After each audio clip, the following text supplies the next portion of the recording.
Сәлем қыздар. Бүгін біз сіздермен өте жұмсақ, өте дәмді пеште пісетін пирожки дайындаймыз.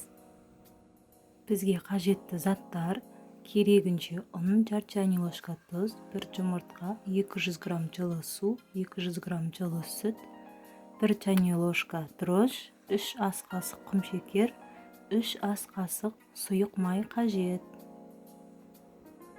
Ең алдымен ыдысымызға сүтімізді құямыз.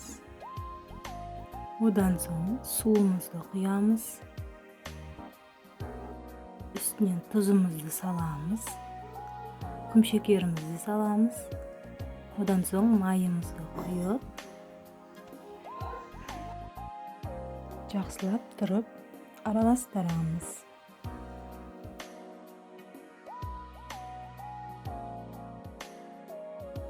Араластырып болғаннан соң үстінен жұмыртқамызды салып араластырамыз.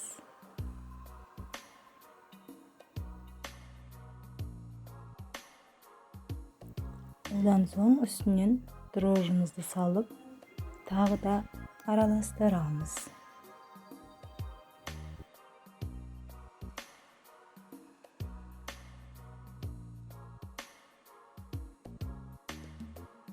Үстінен ұнымызды салып, өте жұмсақ, қолға жабыспайтындай етіп қамыр илейміз. Бізде осындай эластичный қамыр болуы қажет. Бетін жауып, 2 сағатқа орап, жылы жерге қойып қоямыз. Енді біз 6 картошкамызды ыдысымызға салып, турап, үстінен суымызды құйып, пісіріп аламыз. Үстінен 1 қасық тұз салу қажет. Астын қосып қоямыз. Картошкамыз піскеннен соң оны езіп, пюре тәрізді етіп істеп аламыз.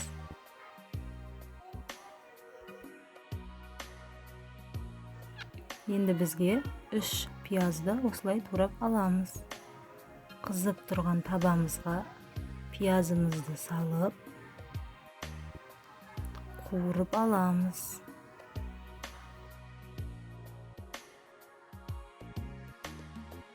Үстінен әдемі сап-сары вид беру үшін куркума қосамыз. Оның үстінен қара бұрышымызды саламыз. Орташа отта осылай қуырып аламыз.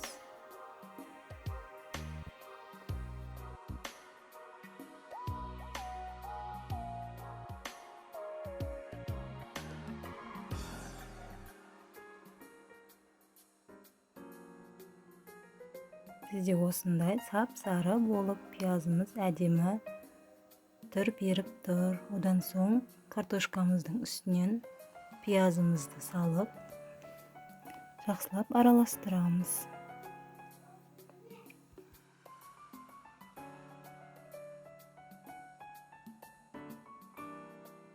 Екі сағат өтті. Біздің қамырымыз осылай көтеріліп тұр.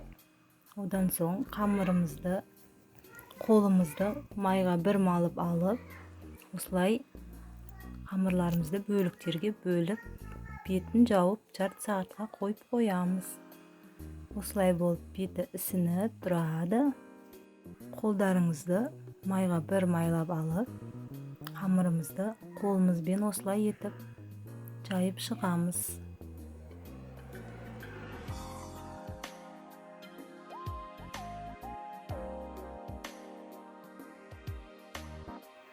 Енді үстінен салмамызды саламыз. Осылай етіп ораймыз. Пергамент қағазымызға орналастырамыз. Барлық қамырларымызды осылай жасап шығамыз.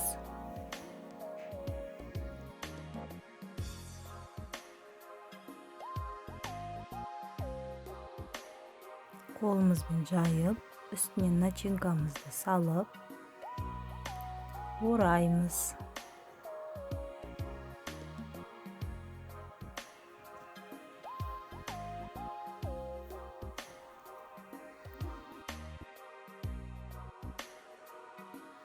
Барлығын осылай орналастырып шығып, жарты сағатқа бетін жауып қоямыз. Бізде жарты сағат өтті. Осылай болып көтеріледі пирожкилеріміз.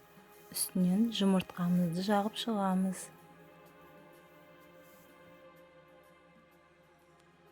Міндетті түрде жасап көріңіздер. Өте дәмді, үлпілдек, жүп-жұмсақ пирожкилер шығады.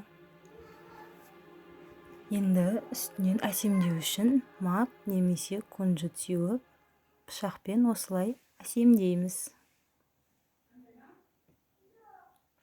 Қызып тұрған пешімізде 250 градуста жарты сағат 20 минут пісіріп аламыз. Біздің пирожкилеріміз осындай әдемі болып, жүп-жұмсақ болып пісіп шықты. Лайк басып, комментария жазып, тіркелуді ұмытпаймыз. Өте дәмді болып шығады. Осымен біздің пирожкилеріміз дайын.